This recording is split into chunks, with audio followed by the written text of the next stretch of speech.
Toby is a tram engine. He has cow catchers and side plates and doesn't look like a steam engine at all. He takes trucks from farms and villages to the main line and is cheerful to everyone he meets.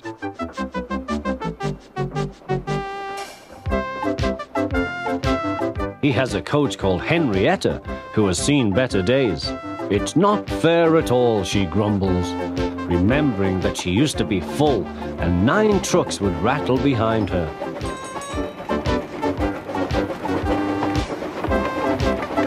Now there are only 3 or 4, but the farms and factories send their goods mostly by lorry. Toby is always careful. The cars, buses and lorries often have accidents. Toby hasn't had an accident for years. The buses are crowded and Henrietta is empty.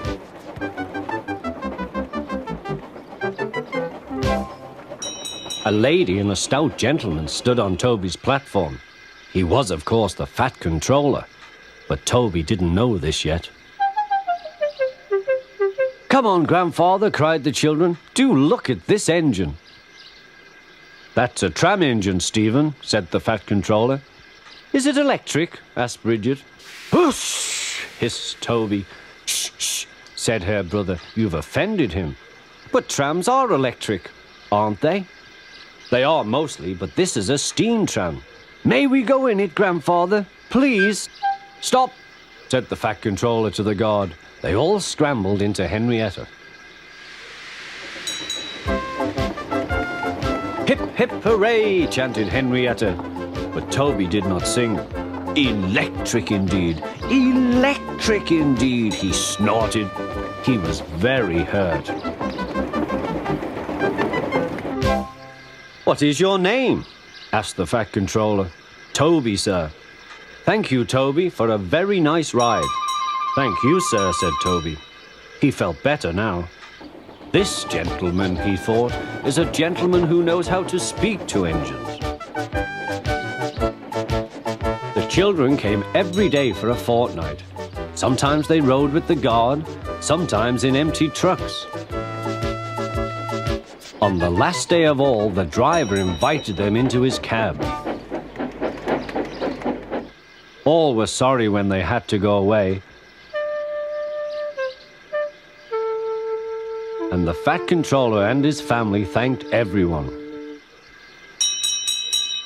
"Come again soon," replied Toby. We will," called the children. And they waved till Toby was out of sight.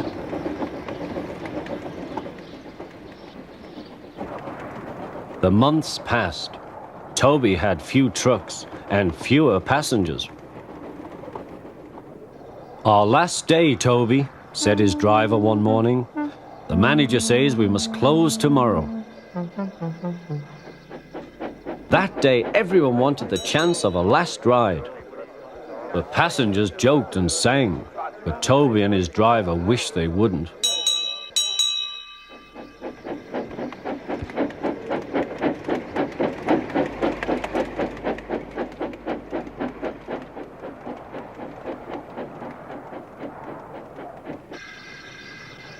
"Goodbye, Toby," said the passengers afterwards. "We are sorry your line is closing down." "So am I," said Toby. Nobody wants me, Toby thought, and went unhappily to sleep. Next morning, the shed was flung open, and he woke with a start to see his driver waving a piece of paper. "Wake up, Toby," they shouted, "and listen to this. It's a letter from the stout gentleman." Toby listened but I mustn't tell you any more, or I shall spoil the next story.